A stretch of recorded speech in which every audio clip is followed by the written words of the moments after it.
All right, welcome to the second part of section 5.2. As we go to example 3, which is based on 32 and 33, if we look at the directions, they are telling us that the expressions in front of us simplify to either a simple number, a constant, a single function, or a power of a function. So we should be getting things like cosine, secant, secant squared, sine squared. That's what it means by a power of a function. Or numbers like 4, like we saw in the last video, something simple I found just to a number. So let's take a look at these examples, and then we'll get into verifying identities, which is what we were alluding to in the very beginning. So they're still giving us practice with just rearranging stuff. So take a look at this one. Well, what's 1 over tangent squared? This one being A. 1 over tangent squared we know is cotangent squared, plus cotangent alpha tan alpha. Okay, so, but what's cotan alpha tan alpha? Let me just make sure we see that. Well, cotangent's 1 over tangent. Gone. And so this is just cotangent squared alpha plus 1.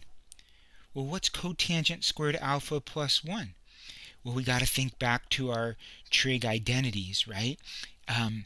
So it makes a difference if you've memorized them, but one of them tells us that the cotangent squared plus 1 is cosecant squared alpha. Now, personally, I don't have that memorized, but this is the answer. What I do have memorized is that sine squared alpha plus cosine squared alpha is equal to 1.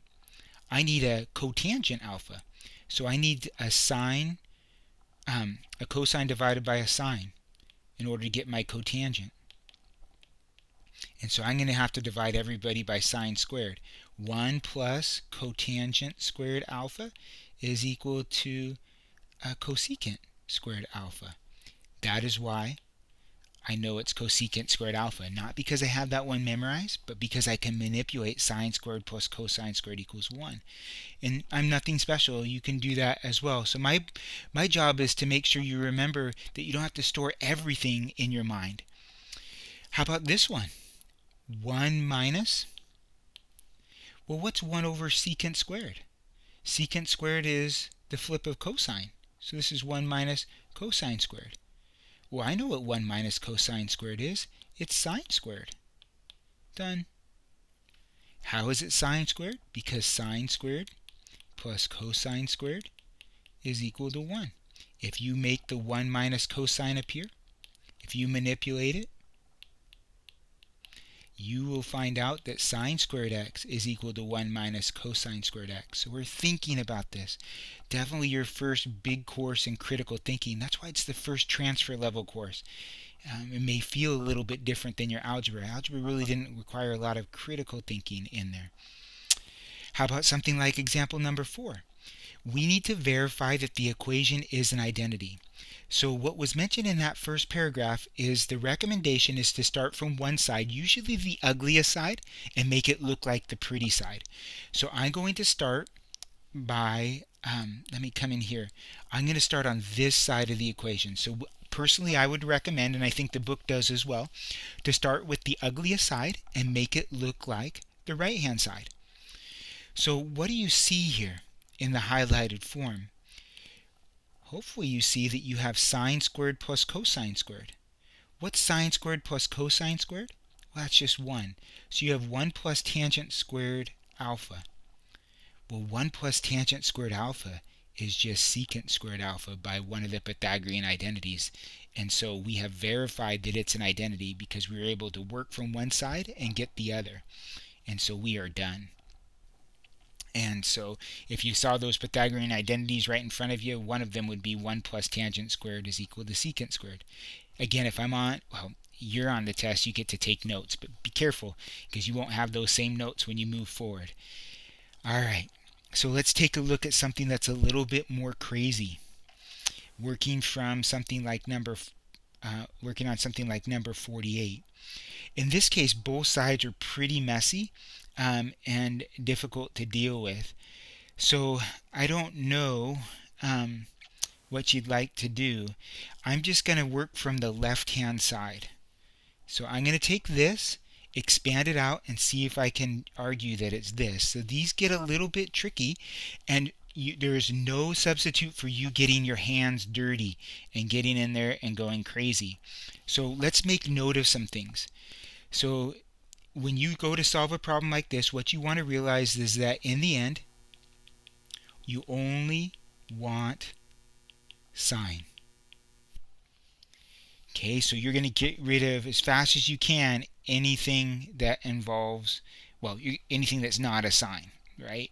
And we may have to introduce some stuff along the way, but it should all work out just fine.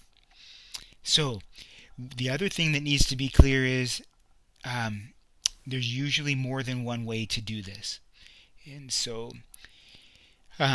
you might find that you walk a pretty long path sometimes, and others walk a short path. That's normal. So let's start from this right hand side. I would distribute, and as you know, this is just a minus b squared, so we get the first thing squared minus 2 times the two things multiplied together plus the last thing squared. Perfect.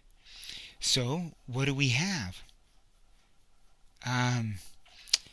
Well, we do know a relationship between secant squared and tangent squared. We could use that now if we wanted.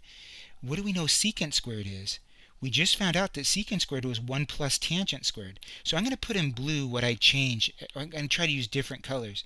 So this secant squared is really tangent squared alpha plus 1, right? By the Pythagorean identity, in any order that you want. If you have 1 plus tangent squared, that's good. And then I'm going to keep everything else the same. Try to help you follow as much as I can.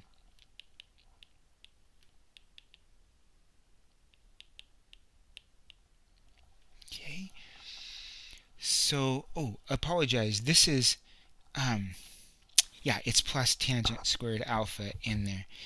I have something written wrong in my notes. So it would be a positive in there. So if I have these tangent squareds, what I have is 2 tangent squared alphas plus 1 minus 2 secant alpha tangent alpha. Okay, and so there we go. That's what we have so far.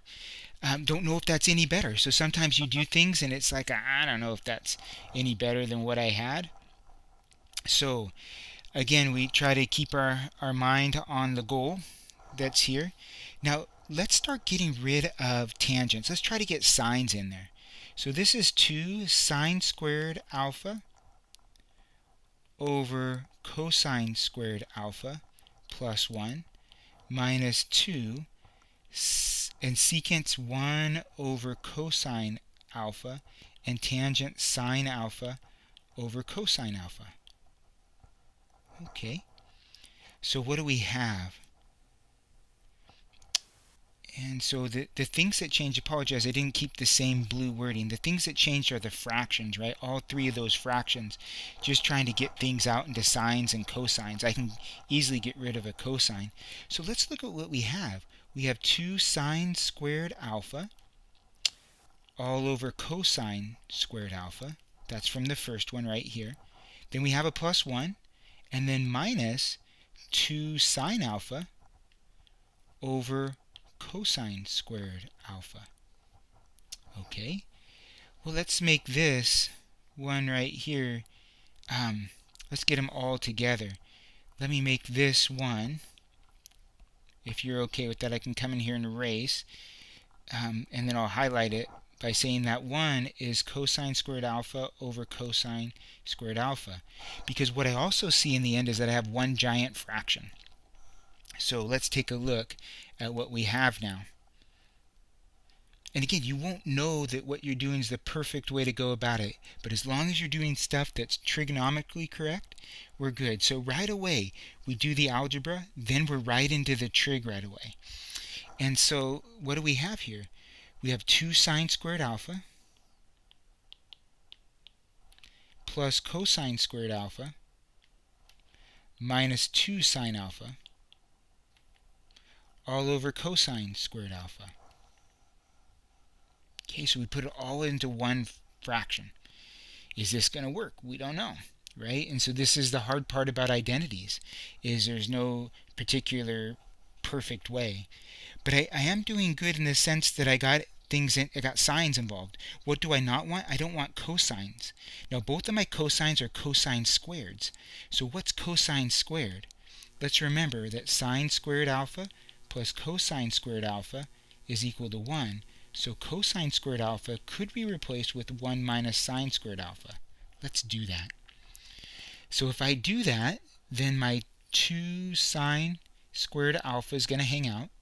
But then I'm going to replace that middle term with what cosine squared alpha is, which is 1 minus sine squared alpha minus 2 sine alpha. Oops, let me put that minus 2 sine alpha in black because nothing happened there.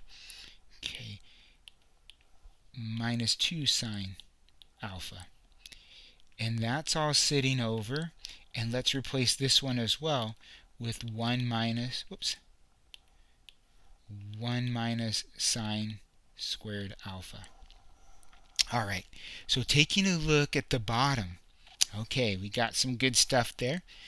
So everything's in sine now, so that's good because my end answer is all in sine. Let's combine what we can. We have 2 sine squared alpha, and then it was plus cosine. Let me remind myself. Yeah, plus cosine squared alpha. So apologize, there should be a plus in here.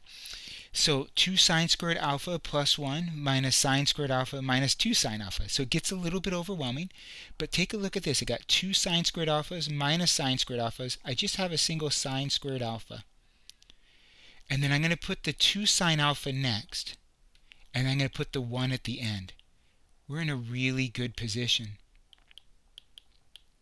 Now what we have left to do is algebra. So what happened there was algebra. 2 of something minus 1 of it is 1 of it, right? 2 sine squared alpha minus sine squared alpha is sine squared alpha. And the other 2 just went along for the ride, but I put them in descending powers of sine squared. Let's factor. The top factors, this is just x minus 2x plus 1. So that's the x. So this is just sine alpha plus 1. Oh, apologize, not plus 1. They're both the same sign, but both negative. Sine squared alpha minus 1. Or sine alpha minus 1 times sine alpha plus 1. Oh, not plus 1. Sorry. Both are minus. I'm thinking about the bottom. Sorry, I'm one step ahead. So, apologize. What we have is to factor x squared minus 2x plus 1. There are factors of 1 that add to be 2. They're 1 and 1. My x's happen to be sine, so that's why that's in there. And so it's just your nice beginning part of factoring from your not pre-algebra, your algebra days. 1 minus sine squared alpha. You know that. That's just 1 minus sine alpha times 1 plus sine alpha. Probably the most used trick out there is this guy right there. Now let's cancel anything that looks the same on the top and the bottom. And as we look at this guy, what we have is kind of the same thing. We have almost the same. They're flipped around a subtraction sign, so that's a -1 up there using your old -1 trick. And then if we distribute that -1, we have the 1 plus sine alpha. That's good because that's what I have on the bottom way up here. So we're matching that. That's cool. And how about the top? If you take this -1 and multiply it through, the 1 becomes positive and the sign becomes negative, and we've done it. It is often messy like that. Okay, now when I say often, it's not designed to go from crazy to smooth. I'm sorry, from smooth to crazy. You never know where the crazy ones are. And crazy is a relative term, right? And so if we take a look back at what we did, we expanded, we rewrote so that we could get some things together. We rewrote in terms of sine and cosine. And then we recognized that we were going to have common denominators in 2 out of the 3 terms, so we got it in the third term. put everybody together, realize that, hey, what I need is everything in sine, so we did that. Put like terms together to get to here. Then we used our factoring from Algebra 1 and our canceling from Algebra 1 and a distribution from pre-algebra to come up with the answer. So it's actually pretty exciting to do. You want to go in here thinking, oh, this is great, great learning. Hopefully you haven't gone into these majors that you have thinking, I just want to get the problem done. There's so much value in going through and studying each one of these problems and really coming up with how to do it, right? So if we were to do the next one, 66, example C over there, I would work from the left-hand side again. That's absolutely the messiest side. It's sometimes very difficult to take really nice things and make them ugly and have it be the ugly that you want. And so we usually can work from ugly to pretty. So let's take a look at this problem. This has the same technique that was demonstrated earlier. If you look at what you're starting with, so we are going to start with this side right here. If you look at what we're starting with and what we want, there's a difference between the two. There's a solid fraction that we want to end up with on the left-hand side, or from the right-hand side, right? We have a nice solid fraction in there. That's what we're shooting for. So we need to get this to be a single fraction. So we need a common denominator. We found this common denominator earlier. So I'm going to come in here and in blue, I'm going to say, well, the first one then needs a 1 plus sine theta, both the top and bottom. And the second one needs a 1 minus sine theta, both the top and bottom. And you can watch yourself do this both in Algebra 1 and Algebra 2 with x's and y's as opposed to trig functions. So no trig right now. Still no trig. Let's multiply out. 1 plus sine squared times 1 plus sine squared. Let's get that first numerator. 1 times 1 is 1. You know you're going to have two sine thetas that are both positive in the middle, and then a sine squared theta. Okay. And on the bottom, we have 1 minus sine squared theta. Okay, now what do you know 1 minus sine squared theta is? Look right up above. Look right up here. So when you allow yourself to do the problems and not follow the problems, so much is going to stick. Don't be a follower. Don't say you need to show me everything. Respect the skills that you have. And I am trying to show you everything. So the bottom is the same here, 1 minus sine squared theta. And the top is 1 minus 2 sine theta plus sine squared theta. Right? If we were to distribute it all out, 1 times 1 is 1. Negative sine theta and a second negative sine theta. And negative sine times negative sine is positive sine squared. So, take a look at the top. The bottom, actually, let's combine it as one solid fraction. What's going to happen? Let's talk ourselves through this. 1 plus, oh, I apologize. I wrote something really bad in the middle. I didn't write what we had. We have a minus sign in the middle. So let me be really, really careful here, because I know I'll have somebody that says, what? Although this is a pre-algebra idea right here. We're combining like terms, and I could absolutely grab a pre-algebra text and they would do the same thing. On the bottom is 1 minus sine squared theta. So what I'm hoping that you hear right now is your pre-algebra, intermediate algebra, beginning algebra teacher telling you, every time you have a negative, be careful. So the first thing is 1 plus 2 sine theta plus sine squared theta. Then we're going to have a minus, and I'm just going to write what we have, 1 minus 2 sine theta plus sine squared theta. This is being careful using these parentheses. So that's 1 plus 2 sine theta plus sine squared theta minus 1 plus 2 sine theta minus sine squared theta. So this is a much faster problem than before, because look what happens. Right? So we replaced all of that. So where were we careful? We were careful right here. Actually, let me go to this guy. We were careful right here. We were careful to use parentheses and to distribute the negative, right, coming through. Those signs changed. So what do we really have? We have 1 minus 1, which is nothing. 2 sine theta plus 2 sine theta, which is 4 sine theta. And then we have sine squared minus sine squared, which is nothing. So we have 4 sine theta all over cosine squared theta. Well, that's good. But remember what we want to show. We want to show that it's 4 tangent theta secant theta. Well, this is a great way to show a trig. Remember what this is. This is 4 times sine theta over cosine theta times 1 over cosine theta. What if we split it up like that? We absolutely could. Right? If I multiplied all my tops, I'd have 4 sine theta. Multiplied my bottoms, I'd have cosine theta. Now, why would I do that?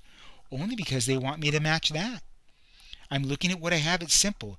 I should be able to rewrite that into what they want. But, this is a nice simple statement here. But what's sine divided by cosine? Well, that's tangent. What's 1 over cosine? Well, that's secant. And we've checked it. We've done it. So that's the feeling of these sections. Let me see how many more we have. We have 3 more. So I'm going to make a part 3 to this as well. So we'll do a 5.2 part 3.